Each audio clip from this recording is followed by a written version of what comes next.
Let's check out another HIYA Godzilla figure. Hey, it's Zilla Jam 17 here, back with another video. We are checking out another HIYA Toys Godzilla figure. We're starting off the year strong with HIYA. We have the Godzilla 2014 Heat Ray version. And, well, here it is. So, little backstory on this guy. When they originally announced that they were going to do 2014, I was pretty pumped. That was one of my favorite Godzilla movies. It would just really, I feel like, launch Godzilla into becoming popular in mainstream media again after such a long hiatus. So I was really pumped for the figure. It started to come out, and then pretty shortly after, if not before it even released, they announced that they were going to do a Heat Ray version. And I didn't have a Heat Ray HIYA Godzilla yet, so I was like, well, it's one of my favorite moments in the movie, so why not wait a little bit longer? And so I did. I think the initial figure came out to some, mixed reviews. I mean, I think for the most part, I think people liked it. I haven't really seen too much of a reception on this one, so this is mostly going to be what my initial thoughts are and how I feel about the figure. So without further ado, let's go ahead and check this figure out. So upon opening the box, getting this figure out, something that quickly caught my eyes, this Godzilla takes his squats. Seriously, this is probably the most crouched position Godzilla I've seen, especially Legendary. Another thing that I noticed was the very long tail this guy has. If I had to guess, this figure probably has a longer tail to help balance with the Heat Ray, which you'll see a little bit later. But yeah, it was something that I thought was pretty interesting. I was like, man, this guy's got a really, really long tail. But looking at it, it's pretty well detailed. I love the blue Heat Ray effects on the dorsal spikes. Looks very good. As we look through the figure, of course, to no one's surprise, very well detailed and nicely done. So taking a closer look at the head, the initial release, let's say he had some dental issues. Teeth looked a little derpy, and I'd like to proudly say I think they've done a much better job with this model. Doesn't look as, silly as the first one did or stand out. Another difference is the underbelly and the back of the legs are painted gray rather than that brownish tan as the first figure had. More closely aligns with, what you expect Godzilla to be colored in, and I think I much rather prefer this. Just looks nicer, doesn't really stand out or look off as the initial paint did. So yeah, overall, very well, nicely detailed figure. It does come with some extra accessories. You got some 2 clenched hands. You might have noticed I had on at the beginning of the video. So I'm off to kind of show you how it looks like when you pull the figure out the box. It also comes with a Grandpa Godzilla head. He's got no teeth, just gums. This is the Heat Ray head that comes with the figure, so you will use this head to insert the Heat Ray, blast, ray, beam, whatever you want to call it, into the figure. And here is the Heat Ray effect. Something I think they did really well with this is it kind of has that, almost flamethrower effect that the Heat Ray had in the movie. Compared to the newer movies where it's more like a beam, it was very much kind of not as powerful and it's more like a flamethrower in that first movie. So I think they did well capturing that.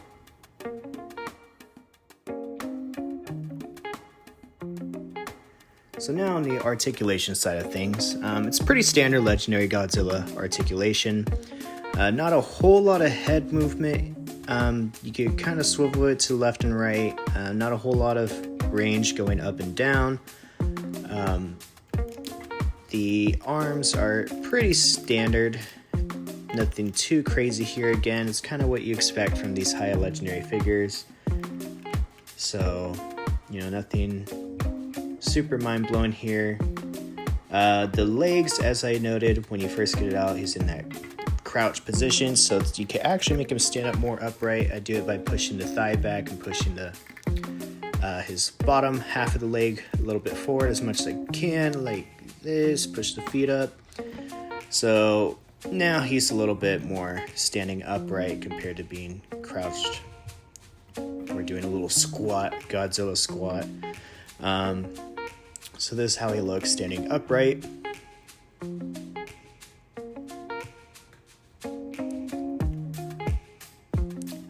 On his jaw, it is a hinged jaw. Also got a little hinged tongue in there. Hands and arms go out about this wide. Hands are on a ball socket, so you can twist them around with whatever hands you prefer. Again, it comes with the ultimate set. The tail, as I point out, is a very long tail. And again, I think this is to kind of help with balance with the heat ray effect.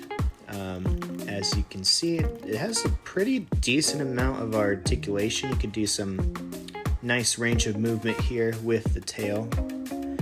Appears to be a segmented piece. You got some bigger pieces here, with the final part being a long piece of plastic.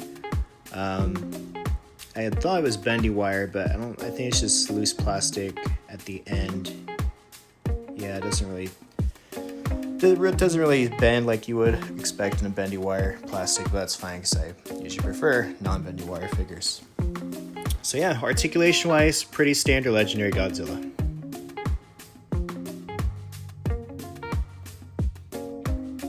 Alright, now what we're all here for, the heat ray effect. So you're not going to use the standard head, you're going to pop this guy off. As you can see, it's a standard head, and the head is in segments.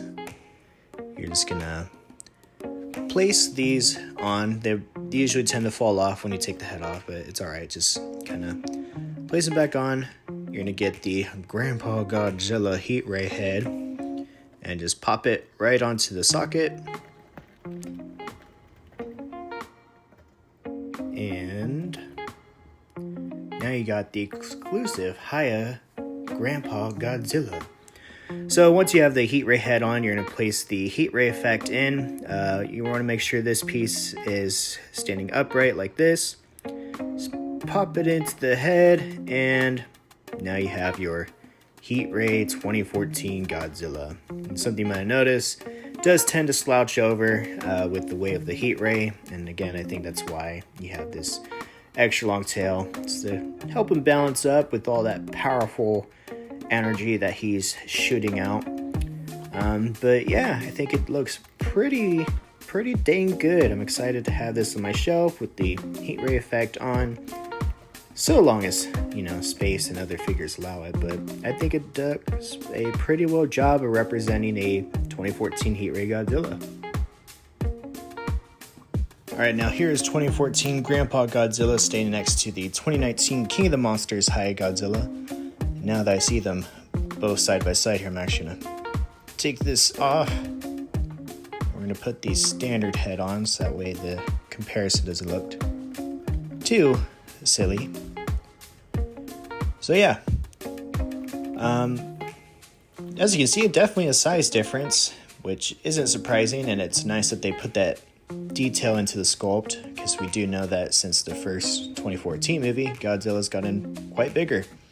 As I was talking about earlier with the tail, the reason why the new tail stood out to me is because it's so freaking long. As you can see, the other one's more of a stubby tail, whereas the 2014 tail is more of a point.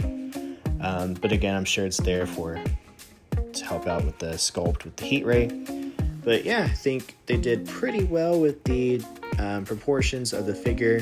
I think it scales well with some of the other HIYA Godzillas. So nice attention to detail. Another thing I noticed is with the legs, is how they've changed since 2019. The legs on the 2014 look more, like one piece of the sculpt, whereas the other one you can definitely tell it's, different segments. Both have their ups and downs. Obviously with this one, with the way the leg works, you get more articulation, but the other one just makes the figure look more solid and detailed without having those, breaks in the legs, as you see with the first one, but you know, I think overall, pretty solid figure. So overall, I very much like this figure, love the representation of the Heat Ray Godzilla, but with that, if I did have any issues with it, I would have to say I feel like the Heat Ray effect with this figure is not as prominent or as, you know, strong as it could be compared to some other figures that I've seen that have this effect. You definitely see on the outside the dorsal spines have that effect, whereas the back painted parts, or the blue parts at least, they're a little bit more, you could kind of see the effect a bit, but it's definitely not as prominent as the outer dorsal spikes. Let's see if I could catch it here. Sorry I don't have better light to really show you, but you know, it's there. It just feels like it could be done a little bit better. But otherwise, still fairly solid figure. Very well detailed and looks awesome. So that'll be the end of this video. This is the HIYA Toys 2014 Heat Ray Godzilla figure, and I think they did a very well job. Just looking at that first figure kind of captures, or not captures, but dresses the things that I had issues with in terms of the teeth and brown painting. And again, I really love how they captured the Heat Ray effect well from that movie, and I'm pretty proud to have this in my representation 2014. Let me know what you think. Do you have the first figure? How does this one hold up? In the meantime, this has been ZillaJam17. I will catch you in the next one. Goodbye.